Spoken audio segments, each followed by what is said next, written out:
아멘.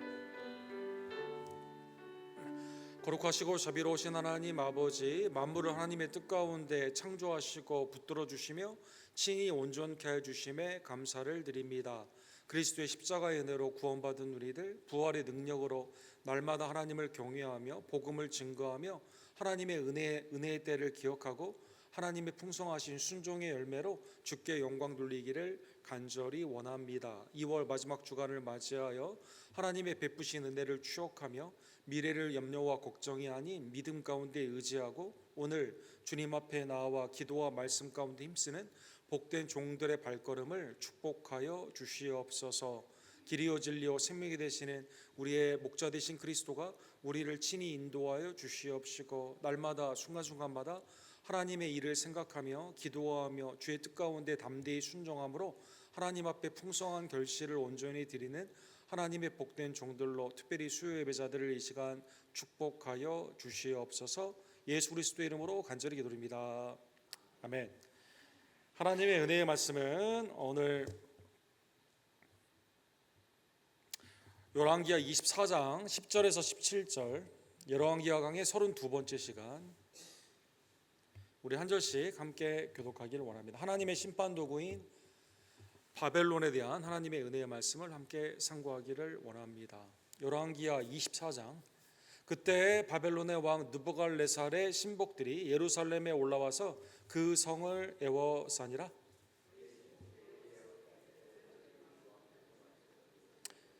유다의 왕 여호야긴이 그의 어머니와 신복과 지도자들과 내시들과 함께 바벨론 왕에게 나아가매 왕이 잡으니 때는 바벨론의 왕 8째 해니라.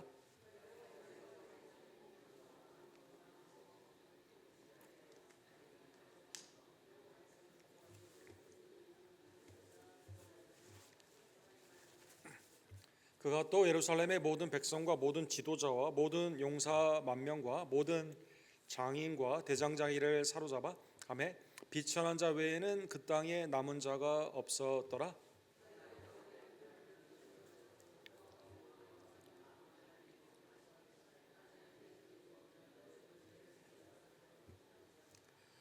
또 용사 7,000명과 장인과 대장장이 1,000명 곧 용감하여 싸움을 할 만한 모든 자들을 바벨론 왕이 바벨론으로 사로잡아 가고 바벨론 왕이 또 야우긴의 숙부 마따디아를 대신하여 왕으로 삼고 그의 이름을 고쳐 시드기야라 하였더라.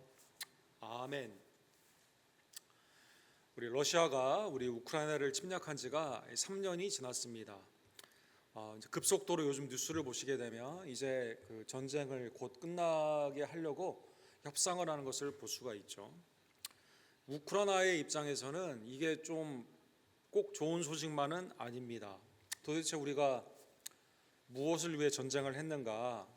민주주의, 러시아의 어떠한 그 독재에 맞서서 나라를 지키기 위해서, 그다음에 영토를 지키기 위해서 열심히 싸웠는데 지금은 많은 희생자를 냈지만 우리 대한민국보다 더 많은 땅을 잃었고 또 많은 사람들을 희생하게 되었습니다.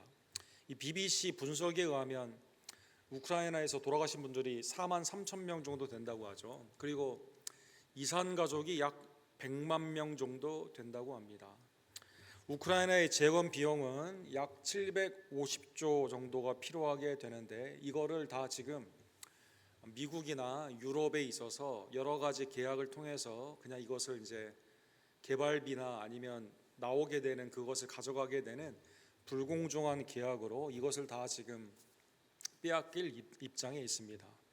광물 개발 협정 이게 오늘 내일 이제 사인을 하게 되면 이제 유럽과 미국의 기업들이 들어가 가지고 전쟁에 도와줬던 뭐 미사일이나 군사에 필요한 모든 것들을 거기에서 이제 이렇게 그 채무를 계산하는 방식으로 그렇게 한다고 하죠.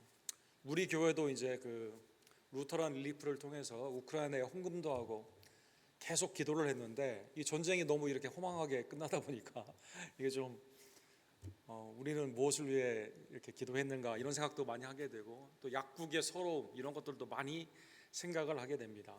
이 전쟁을 하게 되면 강국이 약한 나라를 전쟁이 끝난 후에 계속 이제 괴롭히게 되는 그것은 아마 인류 역사를 통해서 계속 반복되는 것 같습니다.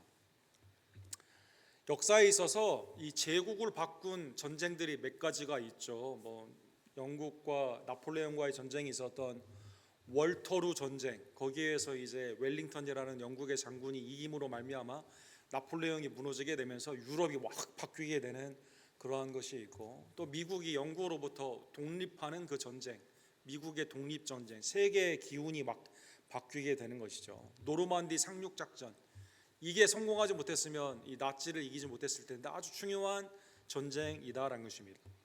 이 고대사에 있어서 이 BC 605년에 있었던 갈그미스라는 전투가 있습니다. 이 전투가 성경에도 기록이 되어 있죠.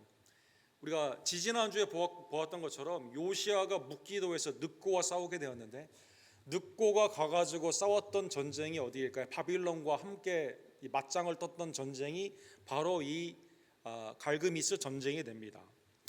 예레미야 46장 2절에 보면은요, 이렇게 기록이 되어 있습니다. 애굽에 관한 것이라 곧 유다의 요시아의 왕의 아들 여호와김 넷째 해에 유브라데 강 강가 갈그미스에서 바빌론의 느부갈네살 왕에게 패한 애굽의 왕 바로 늑고의 군대에 대한 말씀이다. 이제 갈그미스에서 전쟁이 있었고 애굽과 바빌론이 이렇게 맞짱을 뜨게 되었는데, 신흥 강국이에요.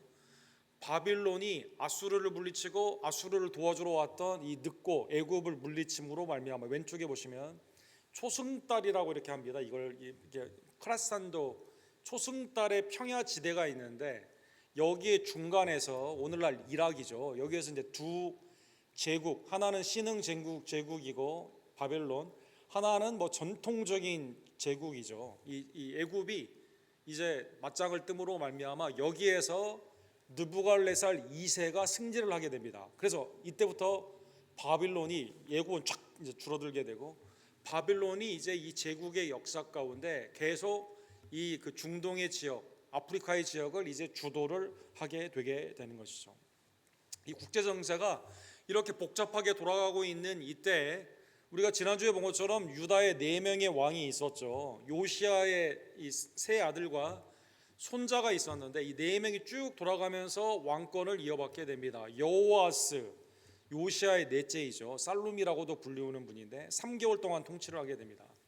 늑고에게 덤볐다가 늑고가 폐위를 시키게 되죠. 여호와킴을 올리게 됩니다. 이 요시아의 둘째 아들입니다. 11년 동안 통치를 하게 되죠. 바빌론에게 배신을 했다가 바빌론이 여호와긴으로 바꾸게 됩니다. 여호와긴으로 바꾸게 되는데, 여호와김의 아들입니다. 요시아의 손자가 됩니다. 여호와긴은 3개월 동안 있다가 오늘 본문에 보면 바빌론에게 또 배신을 하게 되죠. 그래서 바빌론이 시드기야, 이 요시아의 셋째예요. 이 시드기야를, 유다 왕 맨 마지막인데 이 시드기야를 이렇게 세우게 됩니다. 이 국제 정세가 이렇게 복잡한데 이 4명의 왕이 그렇게 외부에 있는 왕에게 시달림을 당했는데도 이 4명의 공통점이 있습니다. 4명의 공통점은 뭘까요? 여호와 보시기에 악을 행했다라는 것입니다. 그러니까 인간이 과거를 통해서 뭘 배워야만 되는데, 이 죄의 고집, 죄의 굴레라고 하죠. 또 이것을 죄의 관성이라도 하게 되는데, 보고도 또 실수를 하게 되는, 보고도 계속 죄를 짓는 인간의 아주 그 죄의 고집이 이 4명의 왕을 통해서, 4명의 왕뿐만 아니라 남유다가 므낫세의 죄를 반복함으로 말미암아 완전히 멸망을 하게 됩니다. 오늘은 여호와김과 여호와긴에 있어서, 그리고 마지막 시드기야 왕이 이렇게 빨리 전환이 되는 그 모습이 어떻게 되는지 오늘 본문은 우리에게 말씀하여 주시게 됩니다. 열왕기하 24장 10절, 오늘 본문에 보면 여호와김이 배반을 하게 되죠. 그래서 느부갈네살 왕이 오게 됩니다. 성경에 보면 느부갈네살이라고 되어 있는데 사실은 느부갈네살 2세죠. 그 할아버지, 굉장히 오래된, 이게 이름은 똑같은데 이 바빌론을 처음에 일으켰던 왕이 느부갈네살이거든요. 그래서 그 사람의 이름을 따가지고 신흥 바빌론, 새로운 바빌론의 나라를 일으키고자 이름을 그대로 받아가지고 자기가 느부갈네살 2세라고 말을 했습니다. 그래서 성경에 나오는 느부갈네살 1세는 성경에 언급이 없고, 성경에 나오는 느부갈네살은 다 느부갈네살 2세가 됩니다. 그때 바빌론의 왕 느부갈네살이 신복들이 예루살렘에 와서 그 성을 애웠었다라고 되어 있습니다. 여호와김이 이제 바빌론과 좀 이렇게 조공을 들이다가 3년 동안 조공을 들이다가 애굽이 조금 이제 힘이 센 것 같으니까 애굽의 군마를 빌리기 위해서 애굽의 편을 들면서 바빌론의 마음을 이렇게 좀 이렇게 뒤틀리게 하게 됩니다. 그러니까 바빌론이 이걸 참지 않고 바로 침공을 하게 되는 것이죠. 그리고 여호와김을 패하고 그의 아들 여호와긴으로 바꿔버리게 됩니다. 그러니까 상대도 알지 못하고 그냥 제대로 싸움도 못하고 그냥 배반을 했다가 그렇게 한 거죠. 그리고 이럴 때는 선지자의 말을 들어야 되는데 하나님께 기도하며 회개해야만 되는데 전혀 그렇게 하지 않거든요. 그래서 하나님께서 열왕기하 24장 3절에 보면 어떻게 므낫세의 죄를 너희가 반복을 하냐, 므낫세의 심판으로 남유다를 심판하는 그 모습으로 예언을 말씀하여 주시게 되는 것입니다. 그래서 이때가 약 BC 597년도 정도 되는 그러한 때입니다. 이때 쳐들어온 느부갈네살, 이제 부하들이 먼저 가서 점령을 하고 예워싸한 후에 느부갈네살이 딱 등장을 하게 되죠. 이 느부갈네살 2세에 대한 기록들이 성경에 보면 굉장히 많이 있죠. 그래서 오늘날 이라크 거기에 보면 이 사람이 세웠던 피라미드 형태의 아주 거대한 것들이 많이 있고 또 거기에는 문양들이 많이 있어요. 그래서 그 느부갈네살 2세는 사자가 와도 그냥 사자의 목을 졸라가지고 죽였다고 하죠. 이 사람들의 기록에 보면 그렇습니다. 그 다음에 이제 느부갈네살 왕에 대한 기록이 이제 이 돌에 이렇게 새겨져 있는데 거기에 보면 느부갈네살 왕 앞에 항상 저스티스가 붙어 있습니다. 그래서 느부갈네살 왕은 그 나라뿐만 아니라 그 국제적으로 어떻게 불렸냐면 정의의 왕이다 이렇게 부름을 받았습니다. 정의의 왕이다. 느부갈네살 왕이 실제 정의의 왕이었는가 오늘 본문을 통해 한번 여러분 우리가 한번 생각해 보기를 원합니다. 느부갈네살이 와가지고요 오늘 본문에 보면 12절에 보면 압박을 하게 되면서 유다의 지도자들을 포로로 잡아가게 됩니다. 이게 BC 597년도에 있었던 그러한 것이죠. 1차, 2차, 3차가 있었는데 이게 2차입니다. 2차. 12절에 보면 유다의 왕 여호와긴이 그의 어머니와 신복들과 지도자들과 내시들과 함께 바벨론 왕에게 나아가며 왕이 잡으니 때는 바빌론의 왕 8째 해니라. 그래서 이제 군대로 포위되어 있고 항복을 한 상태에서 나중에 이제 마지막 이 조약같이 이제 이 모든 공로를 드리기 위해서 느부갈네살 왕이 2세가 온 거예요. 그 오고 볼모로 다 이렇게 잡아가게 되는 것입니다. 이 말씀은 사랑하는 성도 여러분 그런데 성경에 몇 번 예언이 되어 있습니다. 하나님을 경외하지 아니하면 이사야 39장 6절과 7절에 보면 보라 날이 이르리니 내 집에 있는 모든 소유와 내 조상들이 오늘까지 쌓아둔 것이 모두 바벨론에 옮긴 바 되고 남은 것이 없으리라 여호와의 말이니라. 이건 직접 여호와에게 한 말씀이에요. 하나님께 빨리 회개하고 주님 앞에 나아가야 되는데 너 지금 잡혀간다고 근접한 미래 가운데 있었던 예언인데 이걸 듣지를 않습니다. 에레미야 22장 24절에서 30절에도 그 말씀이 나와 있죠. 유다 왕 여호와김의 아들 고니야, 여호와긴입니다. 다른 이름이에요. 나의 오른쪽에 인장 반지라 할지라도 내가 빼어. 내가 왕인데 오른쪽에 이제 인장 반지가 있는데 하나님이 뭐라고 말씀하시냐면 내가 그거 빼가지고 누구에게 줍니까? 바벨론의 왕 느부갈네살의 손에 갈다인의 손에 주리라. 그 왕 인장 도장 빼가지고 갈다인에 주게 된다는 것이죠. 내가 너와 너를 낳은 어머니를 너희가 낳지 아니한 다른 지방으로 쫓아내리니 너희가 거기서 죽으리라. 하나님을 경외하지 않고 회개하지 않고 지금 애굽의 눈치를 보고 바벨론에게 어떻게든지 한번 좀 해보려고 하는 이 마음 가운데 하나님 앞에 도움을 전혀 구하지 않아요. 이사야, 예레미야 직접 하나님의 은혜 안에서 이렇게 근접 미래에 대해서 말씀을 들었지만 순종하지 않음으로 말미암아 잡혀가게 되는 것이죠. 신명기 28장에 보면 하나님을 경외하지 않으면 가나안 땅에 너희가 평안히 복과 저주를 말씀하셔 주셨을 때 저주의 말씀 가운데 하나님을 경외하지 않고 우상을 섬기게 되면 어떡할까요? 여호와께서 너와 내가 세울 내 임금을 너와 내 조상들이 알지 못하는 나라로 끌어가리니. 이때는 왕도 없었어요. 주님이 신명기 28장 36절에 너희가 앞으로 왕을 세우게 되는데 하나님을 그 왕과 너희가 경외하지 아니하면 언어를 알지 못하는 사나운 민족에게 끌려가게 되는 것입니다. 한 민족을 독수리가 날아오는 것 같이 너를 치러 오게 하리라. 그래서 멀리 있는 나라가 와가지고 너희를 치게 하는 것입니다. 신명기 28장 50절에 이렇게 되어 있습니다. 그 용모가 흉악한 민족이라 노인을 돌보지 아니하며 유아를 불쌍히 여기지 아니하며, 뭐 노인이건 아이건 다 그냥 함부로 데려간다는 것이죠. 너희의 소산들을 다, 포도, 소, 양, 새끼 뭐 이런 거 있지 않습니까? 다 이거 멸절시킨다 이렇게 말했습니다. 그러니까 이거는 좀 먼 미래죠. 왕이 하나님의 말씀을 주야로 묵상하며 율법의 이 말씀 가운데, 그래서 위급할 때는 항상 어떻게 해야 돼요? 항상 하나님을 섬기는 게 가장 중요하지만, 그래도 내 죄가 깨닫게 되고 선지자를 통해서 예언의 말씀을 받았을 때 어떻게 해야 됩니까? 빨리 회개했어야만 된다는 것입니다. 먼 미래에 대한, 근전 미래에 대한, 지금 당장 있는 그 예언의 말씀을 다 무시함으로 말미암아 말씀 그대로 느부갓네살 왕이 다 이렇게 잡아가게 되었다는 것입니다.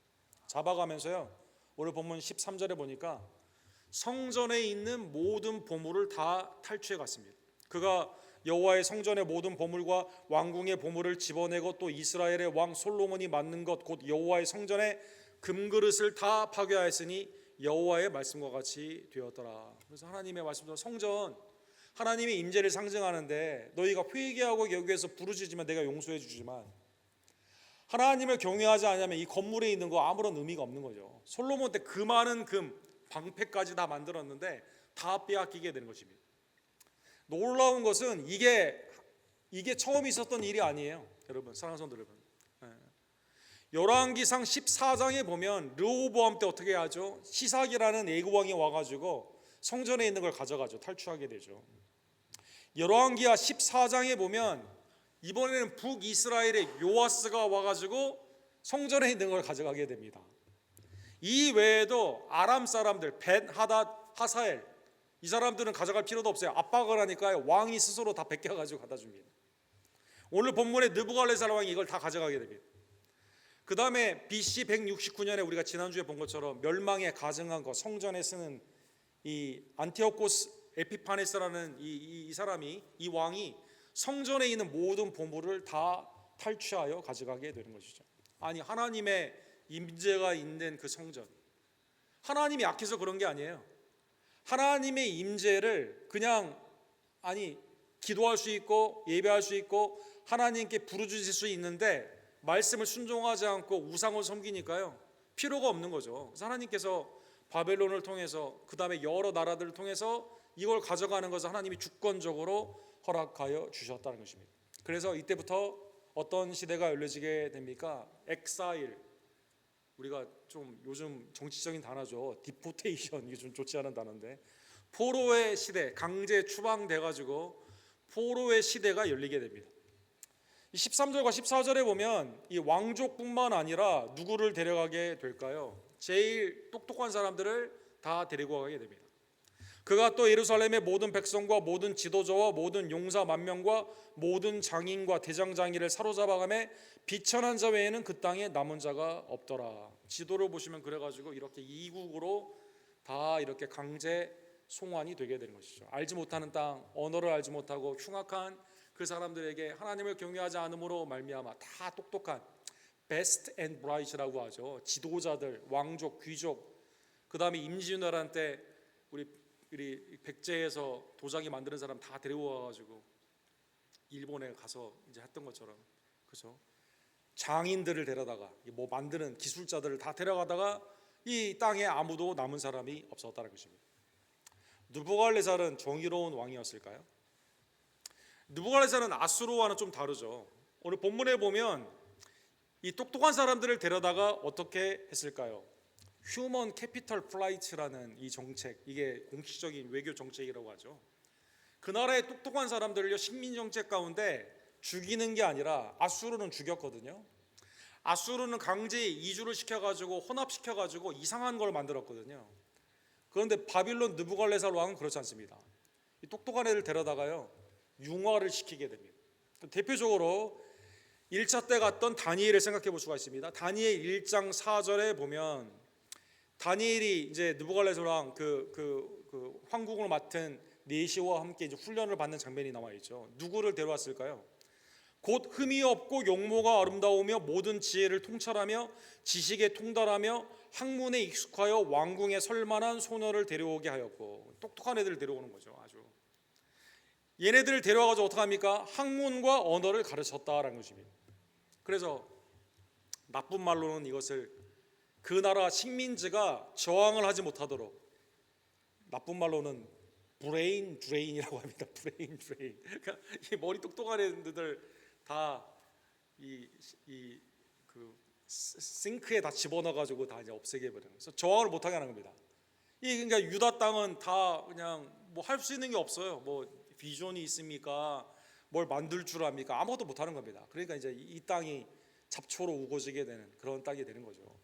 성벽이 무너져도 지을 생각을 하지 못하는, 이게 이제 하나님의 은혜 놀라운 주권 가운데 나중에 3차로 갔지만 3차로 다시 귀환을 하지 않습니까? 그렇죠. 수룹바벨을 통해서 그 여호수아와 그 다음에 에스라와 나중에 느헤미야를 통해서 돌아온 백성들이 해야만 되는 그 정도로 고토는 아무것도 할 수가 없다는 것입니다. 바벨론의 포용 가운데 능력만 있으면 이렇게 세우게 되는 것이죠. 그래서 이때부터 멜팅 팟이라는 말이 생기게 됩니다. 어느 누구나 바벨론에 오잖아요. 바벨론에 와가지고 똑똑하면 잘하면 다 인정을 해줍니다. 그래서 이 정책이 나중에 식민지 정책이 됩니다. 페르시아도 그렇게 하죠. 그래서 다리오 왕, 고레스 왕 다 그렇게 하죠. 다니엘을 다 세우고 그 다음에 오히려 고토에 돌아가게 하고 똑똑한 사람들을 가서 어떻게 합니까? 네 맘대로 하되 우리와 싸우지 말고 우리의 문화를 증거해야 된다, 이렇게 하게 되는 겁니다. 헬라가 그렇게 했고 알렉산더의 헬레니즘, 알렉산더는 어디 가든지 그리스도의 철학을 세우고 학교를 세우고 도서관을 세우는 그런 걸로. 로마도 마찬가지죠. 어디에 가든지 자치를 사용하고 니네 종교 다 마음대로 믿으라고, 문화도 마음껏 할 수 있어요.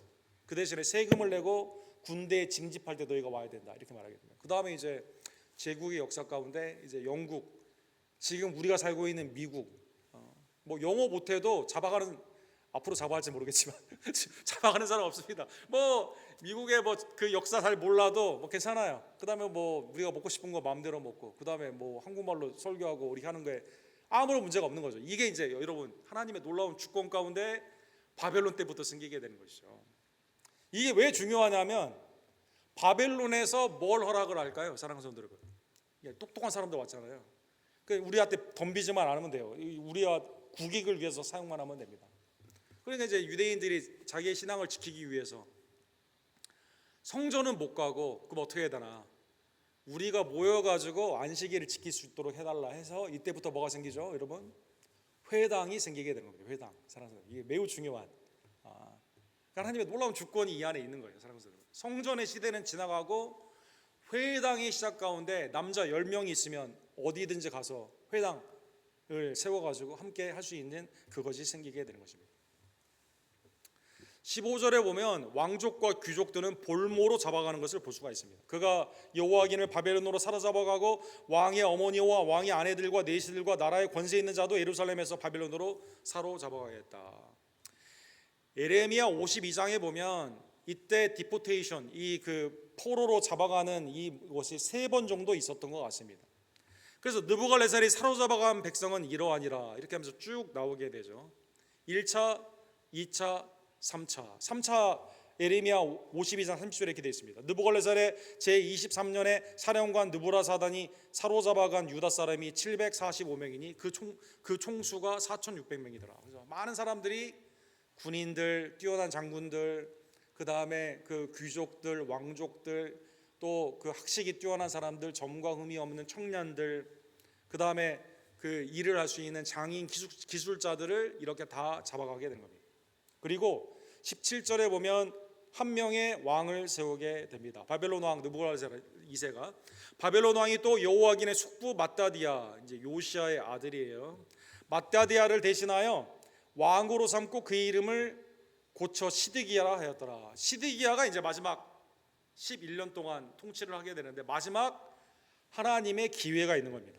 사랑하는 성도 여러분, 그러면 시드기야가 이제 네 번째, 다 내 형제, 내 조카 3명이 어떻게 하다가 다 이렇게 망하게 되었는가?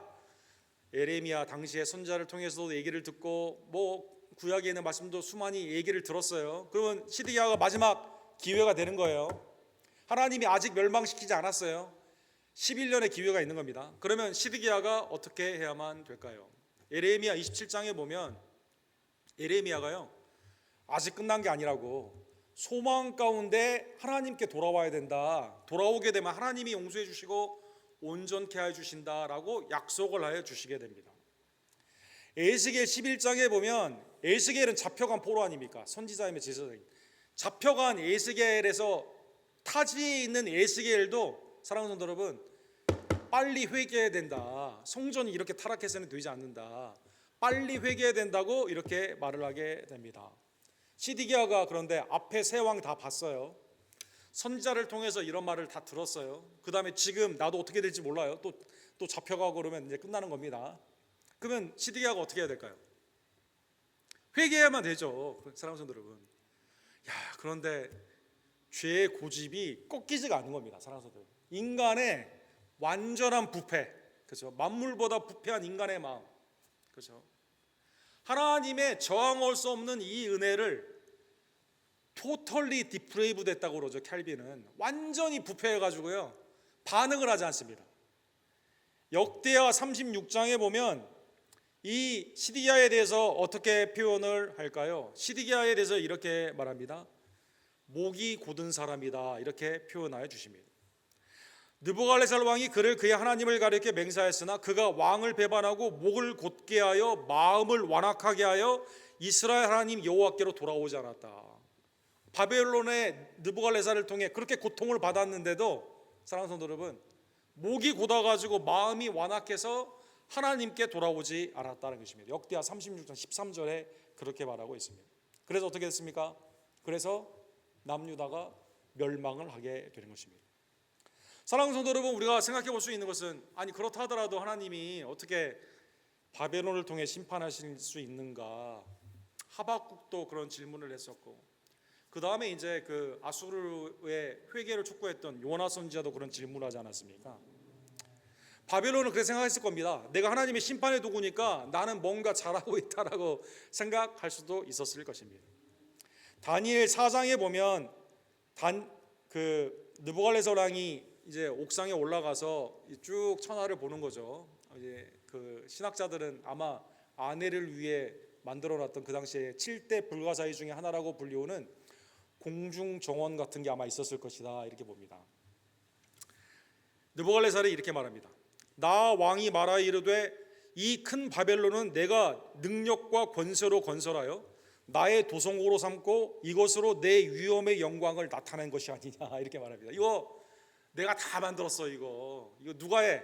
내가 한 거야. 내가. 바벨론의 공중 정원, 다니엘을 비롯한 수많은 식민지에 뛰어난 사람들 죽일 수도 있었지만 데려다 와가지고 이렇게 멜팅팟으로 이 지혜 가운데 세우게 되고, 이 위엄과 영광 누가 한 거냐?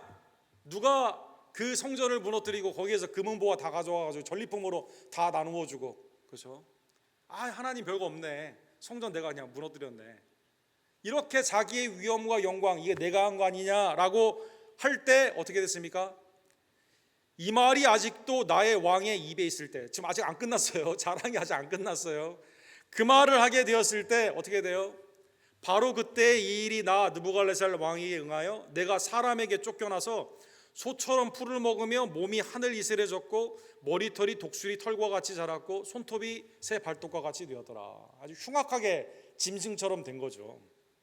윌리엄 브레이크라는 사람이 아주 유명한 그림을 그렸습니다. 이렇게 됐습니다. 이렇게 됐습니다. 왕이 이 존귀와 위엄 내가 다 한 거 아니냐?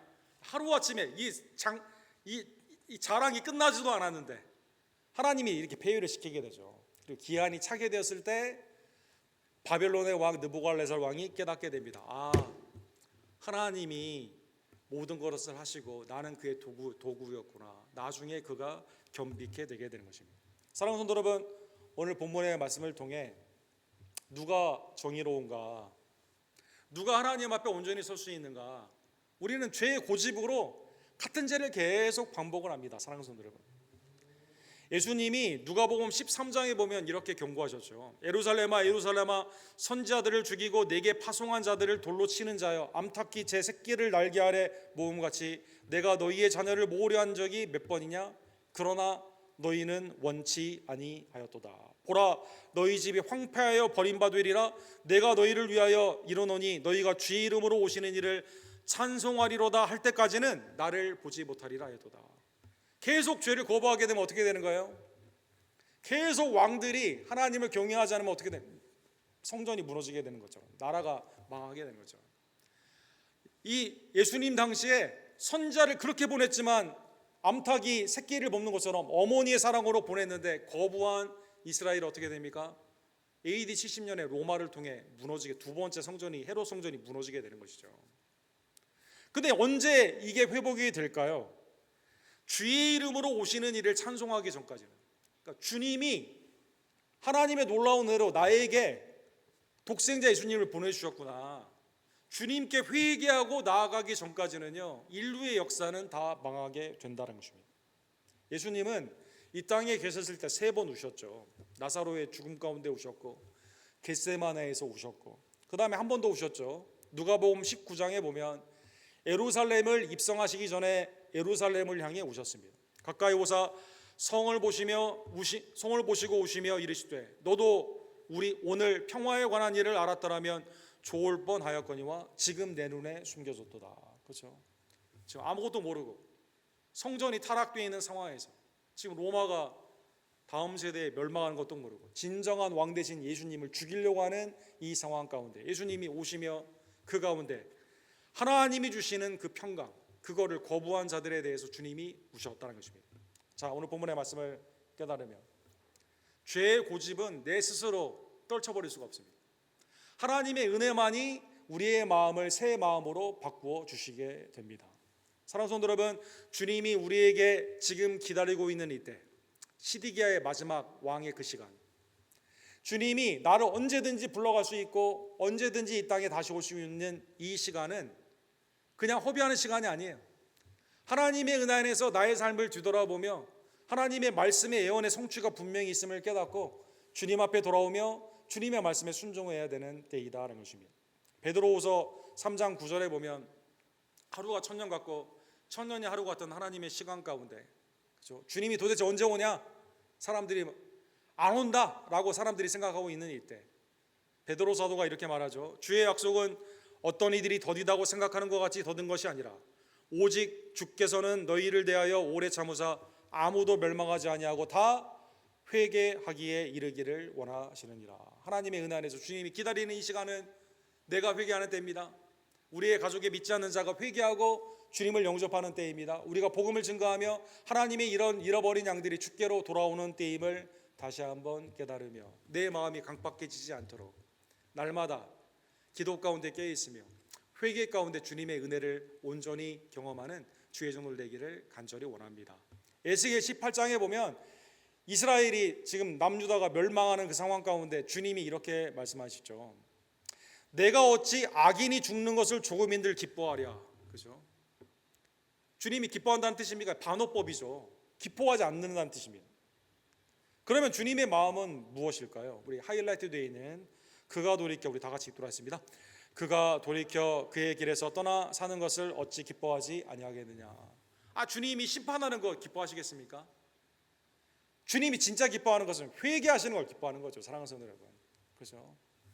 100마리 양 중에 한 마리 잃어버린 양이 돌아오는 거, 10 드라크마 중에 하나가 발견되는 거, 잃어버렸던 드라크마가, 두 아들 중에 둘째 아들이 돌아오는 거, 회개가 천국에서 잔치가 되는 것이고 하나님이 가장 기뻐하신 것임을 다시 한번 깨달으며 먼저 주님 앞에 내 마음을 겸비하고 회개하며 회개와 복음의 순종 가운데 있는 하나님의 은혜의 말씀을 주의 가운데 증거하는 하나님의 복된 종들, 하나님의 은혜의 시간을 허비하지 않고 주님의 은혜의 시간 가운데 주께 나아가는 하나님의 복된 종들 되기를 주님의 이름으로 간절히 축원합니다. 기도합시다. 거룩하시고 자비로우신 하나님 아버지, 세계 국제 정세가 빠르게 변화되고 있는 이때 하나님 주님이 오시는 때 많은 징조들이 또한 많이 있고 또 깨어 기도하기를 원하며 항상 기도하며 낭망하지 않고 주의 뜻 가운데 행하는 자를 지금도 전심으로 찾고 계시는 하나님의 마음을 우리가 깨달으며 하나님 우리가 먼저 내 스스로가 겸비하여 주님 앞에 회개하기를 간절히 원합니다. 내 마음과 입술과 행함 가운데 있었던 주의 영광을 가리웠던 교만과 또 나의 헛된 망상들을 망령들을 주님께서 용서하여 주시옵소서. 보혈의 은혜 가운데 내 마음을 부드럽게 하여 주시사 이제는 죄의 고집이 아니라 하나님의 말씀을 순종하며 주의 음성을 듣고 반석 위에 하나님의 아름다운 집을 짓는 하나님의 복된 순종자들이 될 수 있도록 주님 역사하여 주시옵소서. 아직도 돌아와야 되는 하나님의 양들이 많음을 다시 한번 깨달으며 회개와 믿음의 아름다운 복음을 때를 얻든지 못 얻든지 우리의 가정과 또 우리의 주위의 이웃에게 증거하는 하나님의 복된 종들 낼 수 있도록 주님 역사하여 주시옵소서. 주님이 재림을 지금 기다리고 있는 이때가 하나님의 은혜의 시간임을 다시 한번 깨달으며 오늘의 청지기로 내게 주신 모든 것을 감사하며 하나님의 뜻 가운데 온전히 순종하며 나아가는 하나님의 신실한 종들로 수요 예배자들을 이 시간 축복하여 주시옵소서. 예수 그리스도의 이름으로 간절히 기도드립니다.